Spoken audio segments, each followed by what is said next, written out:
Eight पे commission को लेकर के एक बड़ी न्यूज आ रही है। यूनियन मिनिस्टर अश्विनी वैष्णव ने बताया है कि आठवें पे कमीशन को गवर्नमेंट ऑफ इंडिया की मंजूरी मिल चुकी है। सो जो गवर्नमेंट एम्प्लॉइज थे काफी समय से आठवें पे कमीशन के अनाउंसमेंट का वेट कर रहे थे और पीछे लग रहा था कि थोड़ा डिले होगा, लेकिन यहाँ पे सही समय पे लग रहा है आठवां पे कमीशन बनने का अप्रूवल आ चुका है। और आज की इस वीडियो में हम बात करेंगे कि आठवें पे कमीशन से सैलरी में कितनी बढ़ोतरी होगी, ये एक्सपेक्टेशन हम क्या रख सकते हैं। और ये वीडियो खासकर उन स्टूडेंट्स के लिए है जो गवर्नमेंट जॉब की प्रिपरेशन करते हैं किसी भी फॉर्म में। अगर आप गेट की प्रिपरेशन कर रहे हैं या जूनियर इंजीनियर असिस्टेंट इंजीनियर की प्रिपरेशन कर रहे हैं, तो आपके लिए ये जानना बहुत जरूरी है कि अगले साल से यानी 1 जनवरी 2026 से जिस जॉब की आप प्रिपरेशन कर रहे हैं उसकी सैलरी कितनी बढ़ने वाली है। So guys, welcome to acumen.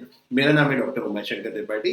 तो सबसे पहले चलते हैं न्यूज की तरफ। और न्यूज क्या कहती है? आठवां pay commission approve by government announces union minister Ashwini Vaishnaw sahab.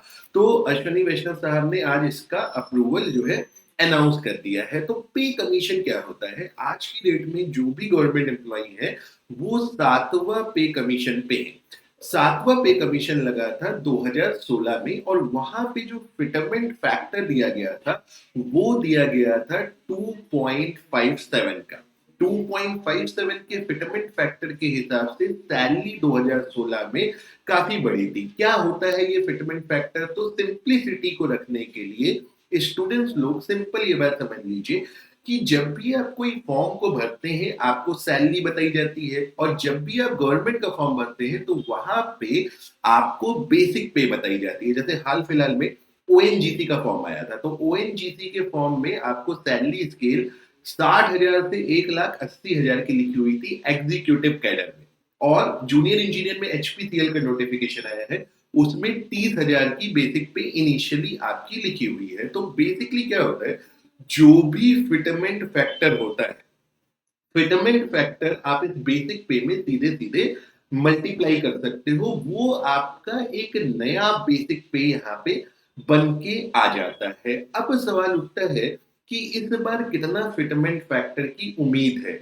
तो चैनल पे इसके ऊपर इससे पहले भी एक वीडियो बनाई थी, अलग अलग फिटमेंट फैक्टर के बारे में इंटरनेट पे चर्चा है। अगर हम आज की न्यूज के अनुसार बात करें तो 2.86 का फिटमेंट फैक्टर जो है एम्प्लॉय यूनियंस डिमांड कर रही है। बिल्कुल गलत मत समझिएगा, 2.86 का फिटमेंट फैक्टर अभी तक अनाउंस नहीं हुआ है। कुछ न्यूज आर्टिकल 1.92 फिटमेंट फैक्टर की भी बात कर रहे हैं, लेकिन फिटमेंट फैक्टर क्या होगा क्या नहीं होगा इसके बारे में कोई कंक्रीट न्यूज नहीं है। जो सेंट्रल गवर्नमेंट के एम्प्लॉयज की संस्थाएं हैं वो 2.86 मिनिमम फिटमेंट फैक्टर की डिमांड कर रही है, लेकिन यहाँ पे 1.92 की भी चर्चा कर रहे हैं। और फाइनली फिटमेंट फैक्टर क्या होगा, ये जो भी कमीशन बनेगी, कमीशन में कुछ बड़े अधिकारी होंगे जो फाइनेंस से रिलेटेड होंगे और भी। तो कमीशन बनने का मतलब कि कुछ बहुत ही ज्यादा जो बुद्धिजीवी तरीके के जो ऑफिसर्स होते हैं उनको मिला करके कमीशन बनाई जाती है, और फाइनली वो रिकमेंड करते हैं कि कितना यहाँ पे फिटमेंट फैक्टर होगा। तो फिटमेंट फैक्टर अगर आप मिनिमम भी ले ले, 1.92 भी पकड़ ले, तो दो डबल हो गया। तो जो भी बेसिक पे है वो डबल हो जाएगी। और जब भी सैलरी बनती है तो बेसिक पे के साथ साथ और भी कई चीजें होती हैं जो सामान्यतः बेसिक पे के परसेंटेज पे होती हैं। जैसे आप एचआरए जानते होंगे, एचआरए लगभग 18%, 20% फॉर ईज ऑफ कैलकुलेशन।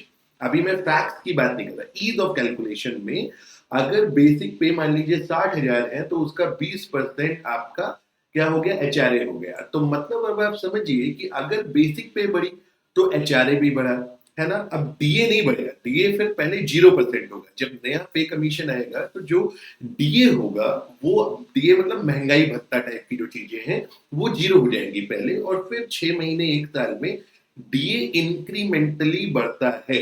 देखिए जैसे डीए अभी 53% चल रहा है, तो साल दर साल जो महंगाई दर के हिसाब से ये डीए की कैलकुलेशन होती है। नया पे कमीशन लगने के बाद जो आपका डीए होगा वो उस समय 0 हो जाएगा और फिर समय के साथ वो बढ़ेगा। तो एक बात समझिए, अगर आप गवर्नमेंट जॉब की प्रिपरेशन कर रहे हैं, 2025 की शुरुआत से ही भयंकर वैकेंसी लगातार आती जा रही है। चाहे वो बीटेक होल्डर्स के लिए हो, चाहे डिप्लोमा होल्डर्स के लिए हो। तो बेसिक पे मिनिमम जो भी अगर आप न्यूज़ पे देखें तो 1.92 से नीचे कोई भी न्यूज़ बात नहीं कर रही है। 1.92 को सरलता के लिए हमने 2 भी पकड़ लिया तो सोचिए कि आपकी बेसिक पे सीधे-सीधे डबल होने वाली है।